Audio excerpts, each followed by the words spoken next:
होती है, जिस बात को हम पहले भी बोलते थे और लगातार इस बात को बोल रहे हैं कि कांग्रेस के समय में कुल 143 प्रकरण थे दर्ज हुए जिनके जांच के, और उनमें से एसओजी द्वारा 428 लोगों को गिरफ्तार किया गया।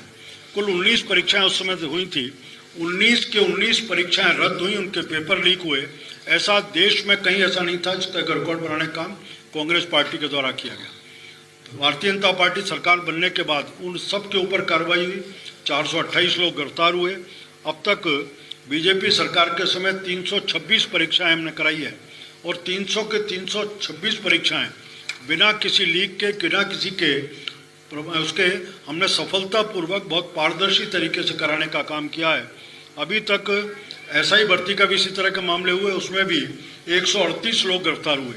ये सारा प्रकरण प्रकट करता है कहीं ना कहीं उस समय के सरकार के जो जितने भी बड़े लोग थे उनके आशीर्वाद से, उनके सबके संरक्षण में ही सारा का सारा पेपर लीकेज का काम हो रहा था, पेपर में मिलीभगत के काम हो रहे थे। कहीं ना कहीं ऊपर के लोगों का इन्वॉल्वमेंट था, इसके कारण हुआ। अब जब भारतीय जनता पार्टी की सरकार बनी और सरकार ने उस पूरे प्रकरण में पारदर्शी तरीके से जांच करा करके युवाओं के साथ पूरा न्याय उसको सुनिश्चित करने का काम किया, तब हम जब पहले के इन सब प्रकरणों के ऊपर कार्रवाई कर पाए, वहीं एक बहुत सुव्यवस्थित तरीके से नई परीक्षाएं कर पाए। ये पहली बार एक बात और हुआ कि राजस्थान में आज़ादी के बाद पहली घटना है कि वर्ष के शुरू में ही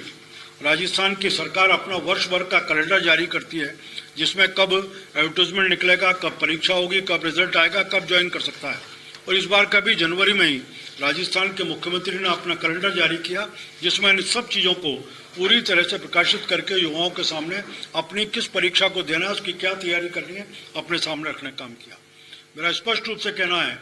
उस समय की सरकार के मुखिया जो इधर उधर की बहुत सारी चीज़ों के ऊपर लगातार बोलते हैं, आज के कांग्रेस के जो नेता उस समय के शिक्षा मंत्री थे, वो भी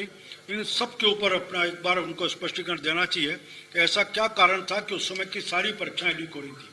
आपने युवाओं के साथ जम के खिलवाड़ करके केवल अपने चहेतों को पदों पर बिठाने के लिए कैसे कैसे प्रपंच रखे, कैसे कैसे गठजोड़ किए, इसका प्रमाण है RPSC के मेंबर तक इसमें,